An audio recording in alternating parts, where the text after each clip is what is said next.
9 nanti baru BAP, baru buat keterangan. Kita ikutin prosedur hukum aja. Jadi kan kita sudah laporin, nanti lihat prosedur hukumnya. Kalau misalnya memang dari hukumnya seperti itu, ya kita ikutin. Dan kita laporin, ya jelas saja kita mengharapkan itu. Buktinya sudah lengkap sih. Sudah lengkap. Kalau untuk Nanti akan ada momennya khusus. katakan dapat Satu segmen khusus nanti. Tidak, ya tadi saya jelasin ya. Nggak ada yang saya sudah sampaikan bahwa saya akan tayangkan murni ya semuanya. Saya sudah tayangkan itu dan ada keterangan oke dari Mas Jindannya sendiri. Terus juga tidak ada surat keterangan bahwa harus potong dari beliaunya.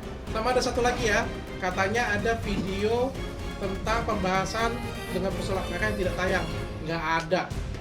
Dari detik on cam mulai sampai akhir no cut, tidak ada satupun yang dipotong. Di luar off cam kita nggak ada pemotong. Off cam ya nggak saya tanggepin juga ya, kita kan off cam cuma sebentar aja sih ngomong. Ya kayak nggak ada direkam ya. Oh nggak ada lah, yang tayang kan yang di podcast yang warna kuning itu aja cuma. Yang di studio saya tanya Dr. Richard aja cuma.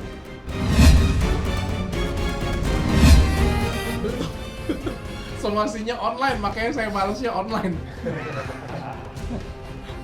Mana ngasih somasinya 1 kali 24 jam lagi, saya lagi sibuk deh.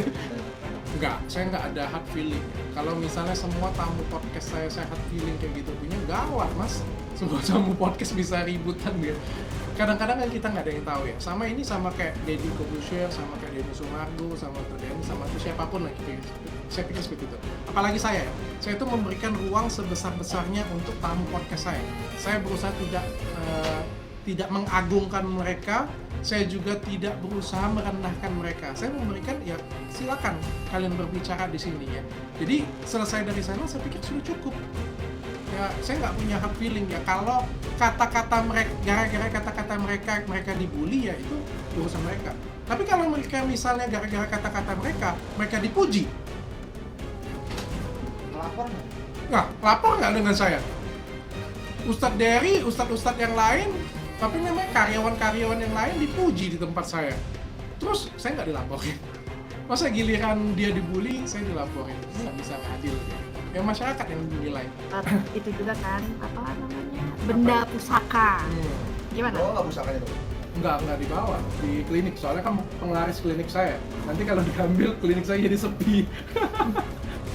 Sebenarnya tujuannya itu kan pertama kali saya tuh ngelihat sulap merah Marcel. Saya tuh ngerasa kayak itu sebenarnya kayak gambaran diri saya banget ya. Kayak ngerasa diri saya banget, edukasi masyarakat segitunya, terus dilaporin, diserang, itu persis banget kayak diri saya. Kayak saya tuh ngerasa kayak terpanggil. Makanya begitu ketemu dengan dia, saya ngecek dia itu disambut dengan baik juga oleh dia. Dia juga pengen banget collab dengan saya dan kita collab pada waktu itu. Dan sejujurnya pada waktu itu langsung dikontak ke Gus Udin. Gus Udin ini mau datang ke tempat saya. Sejujurnya saya itu nggak mau tayangin sebenarnya, baik Gus Udin ataupun juga yang kemarin tuh asosiasi Gus Udin sebenarnya hampir nggak mau saya tayangin karena menurut saya itu terlalu apa ya, mungkin dari awal tuh saya pengen konten saya itu benar-benar edukasi banget ya gitu kan. Di Marcel pun yang saya bawa itu nggak perseteruan ya. Saya tidak membawa perseteruan antara Gus Udin dengan Marcel, nggak ada segitu tuh. Kayak diadu kayak gitu punya apa yang dilakukan, nggak ada. Saya bahasin tentang edukasi semuanya.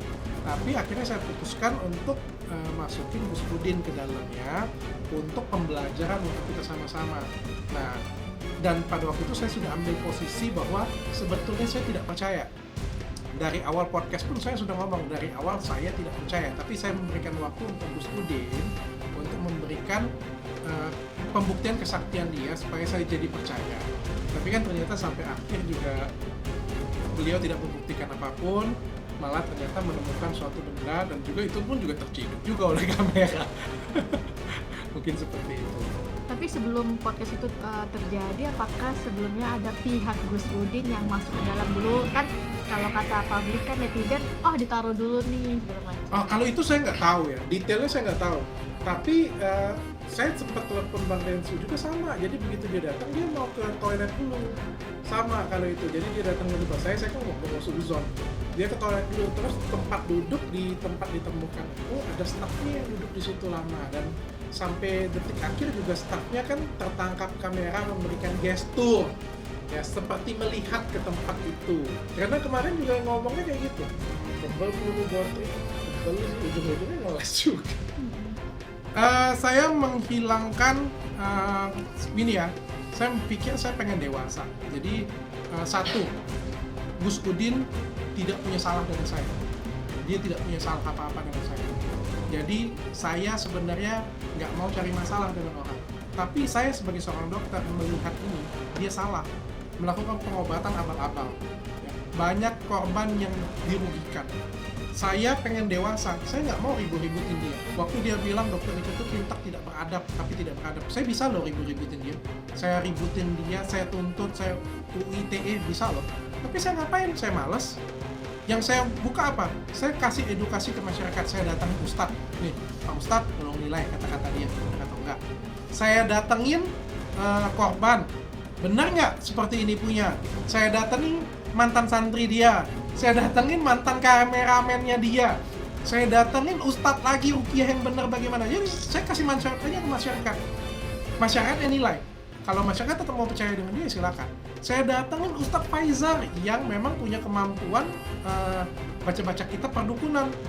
Nanti akan saya bawa juga dokter spesialis penyakit jiwa di podcast saya.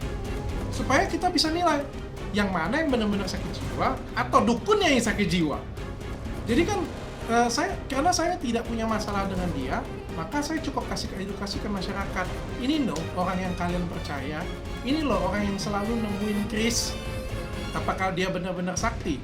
Jadi saya kasih manfaat aja ke masyarakat, saya nggak mau ribut sih. Dan saya tidak punya masalah apapun dengan semua tamu yang saya bawa. Baik itu Gus Udin, mau asosiasi, mau Om Daus, saya nggak punya masalah. Mau kalian telepon dengan dia, mau saya telepon, say hi dengan dia pun, saya rasa nggak punya masalah. Tujuan saya cuma edukasi aja cuma. Apa yang mau saya pusing, saya juga bingung. Apa yang mau apa yang dilaporinnya itu yang mana? Oke, saya bahas satu-satu ya. Pertama, detail, dia ada minta detail pertanyaan. Kita kasih semua pertanyaannya. Semua pertanyaannya itu ditanyakan di dalam podcast. Tapi kan podcast ini bukan pertanyaan yang baca kayak gini punya. Nomor 1, Pak. Apakah ini? Oke, kita masuk ke pertanyaan nomor 2, Pak. Kan kita kan podcast ini kan mengalir ngobrolnya. Tentu kita ngomongnya, oke, Jindan, oke. Kamu dukun juga? Ya, kamu juga dukun juga kayak gitu punya. Ya, kamu bisa apa aja? Oh, Rukiah. Selain Rukiah bisa apa lagi? Kan kita kan mengalir ngobrolnya seperti itu punya. Terus di tengah-tengah dia ada ngomong, ini sudah melebar nih, sudah melebar. Saya bilang, ya nanti saya cut. Nanti saya cut. Itu kan yang dibawa dia kan. Yang saya maksud dengan cut, itu bukan cut bagian itu. Yang saya maksud bagian cut itu adalah kalau misalnya ada bagian iris, ada bagian tusuk, itu akan saya cut. Karena itu dolar kuning kalau di YouTube. Bukan ngobrolannya mau di-cut. Kalau misalnya pas dia iris lidah kayak gitu punya, itu akan saya cut pasti. Kalau misalnya ngobrolannya, ngapain saya cut ngobrolannya? Kalau misalnya kayak di tempat Gensu misalnya kayak gitu punya, ya saya pertimbangkan pasti kalau misalnya memang dari awal nggak ada apa-apa, pasti saya cut. Kan di Gus Udin saya cut.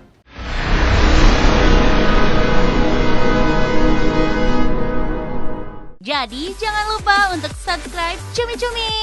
Ditekan ya tombol lonceng merahnya.